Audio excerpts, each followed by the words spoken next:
was the kind of woman whose name had once made headlines across the globe. A billionaire known for her empires, her wealth, her power.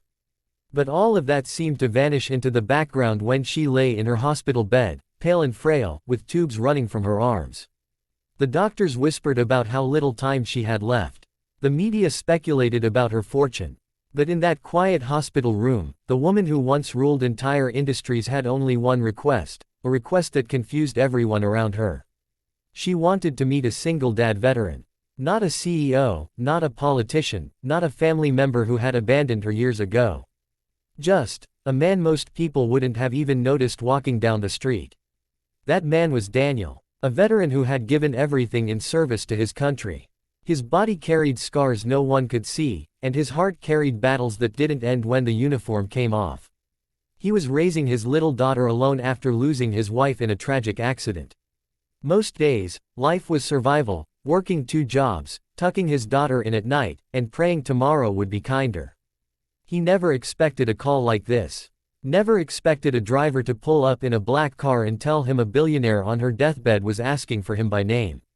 Daniel almost refused. He wasn't a man of luxury, and he didn't trust rich people who lived in worlds far removed from his own.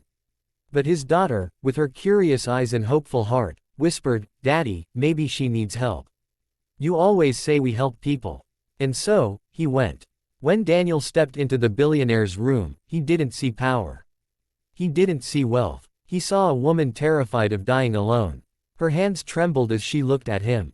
"You don't know me," she whispered, her voice hoarse. "But I know you. I've read about your service. I've watched what you did for your daughter after your wife passed. You have something money can't buy. A strength I never had. I've spent my life chasing everything, but I'm leaving this world empty. And I don't want to go like that." Daniel didn't know what to say. He wasn't a preacher or a philosopher. He was just a dad trying to make it through the day. But something in her eyes, the same desperation he had once felt when he lost his wife, made him sit down beside her. His daughter climbed up on the chair too, her small hand resting gently on the woman's thin arm. That touch broke something open. Tears slid down the billionaire's face, the kind of tears she hadn't allowed herself in decades. Over the days that followed, Daniel and his daughter visited her often. They didn't bring gifts or speeches.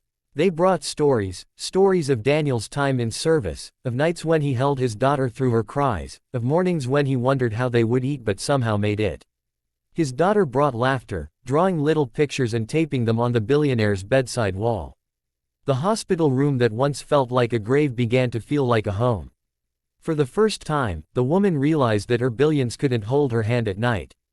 But this little girl's drawings, and this man's unshakable honesty, could ease her heart. She told Daniel about her regrets. The friendships she'd abandoned. The family she'd pushed away. The mistakes she buried under money. "I thought I had everything," she whispered one evening. "But I've never been loved the way you love your daughter." Daniel leaned forward, his voice steady but soft. "You can't change the years you lost. But you can change this moment. Right now. Love isn't about time, it's about truth." Her chest rose and fell as if those words lifted a weight she had carried forever. In the final week of her life, the billionaire did something that shocked the world. She called her estranged sister, someone she hadn't spoken to in 20 years, and asked for forgiveness. She wrote letters to former employees she had wronged. She even asked her lawyers to change her will, not to pass her fortune to nameless corporations, but to start a foundation for single parents, veterans, and children without support. "If I can't take it with me," she said, "then let me leave it where it matters." When the end finally came, she wasn't alone. Daniel held her hand, and his daughter whispered, "We love you," as she closed her eyes for the last time. The story made headlines, but not because of her billions. The world was stunned by the transformation of a woman who, in her dying days, found something worth more than gold: the power of love, forgiveness, and human connection. And when journalists asked Daniel why he thought she chose him, he simply said, "Because money fades. But love lasts forever."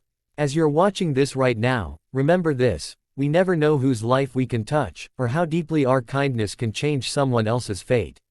If this story moved you, take a second to like this video and subscribe to the channel, because somewhere out there, another story is waiting to remind us that hope is never lost, even in the final chapter.